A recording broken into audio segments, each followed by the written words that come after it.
ابو شہاب نے کہا کہ میں تمتع کی نیت سے عمرے کا احرام باندھ کے یوم ترویہ سے 3 دن پہلے مکہ پہنچا۔ اس پر مکہ کے کچھ لوگوں نے کہا اب تمہارا حج مکی ہوگا۔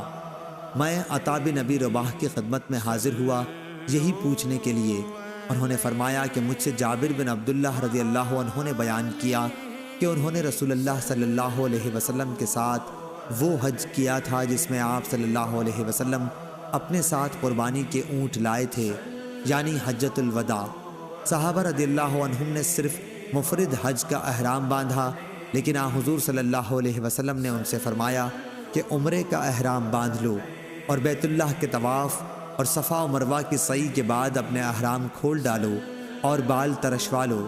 یوم ترویہ تک برابر اسی طرح حلال رہو، پھر یوم ترویہ میں مکے سے حج کا احرام باندھو، اور اس طرح اپنے حج مفرد کو جس کی تم نے پہلے نیت کی تھی اب اسے تمتع بنا لو۔ صحابہ رضی اللہ عنہم نے عرض کی کہ ہم اسے تمتع کیسے بنا سکتے ہیں، ہم تو حج کا احرام باندھ چکے ہیں۔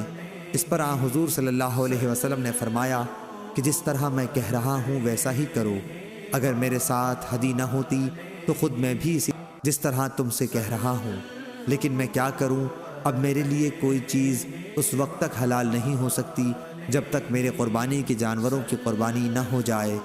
چنانچہ صحابہ رضی اللہ عنہم نے آپ کے حکم کی تعمیل کی۔ ابو عبداللہ امام بخاری رحمہ اللہ نے کہا ابو شہاب کی اس حدیث کے سوا اور کوئی مرفوع حدیث مروی نہیں ہے۔